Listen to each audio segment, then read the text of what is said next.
Достарынан көрмей ақ қойыңыздар, өтіп кетсеңіздер де бола береді. Бірақ мен ыңғайсыз болса да осыны көрсетіп шығарып отырмын. Өйткені кейбір адамдардың құлағында осындай құлықтар қатық болады, осындай мусорлар. Оны шығару қиындау болады. Енді мынау соны шығаратын кішкентай бір құрылғы, өзінің камерасы бар, шұқитыны бар, және өзінің шырағы да бар. Осымен шұқып отырып алып шығуға болады. Әдетте біз бір таяқпен шығарамыз ғой, сол кезде ары қарай кетіп қалуы мүмкін. Ал мынау көріп отырып шығарып алуға болады. Сондықтан алам десеңіздер, онда профилде біздің WhatsApp нөмір бар, болмаса пікір аймағына алам деп жазсаңыздар болды, біз өзіміз хабарласатын боламыз. Құрметті достар, осы сияқты пайдалы ақпараттарды күнделікті шығарып отырамын.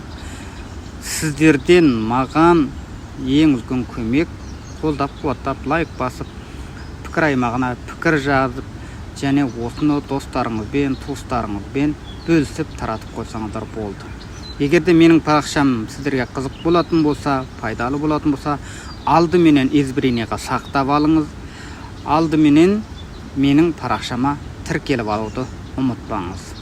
Сау болыңыздар, аман болыңыздар, құрметті достар. Біз қоштаспаймыз.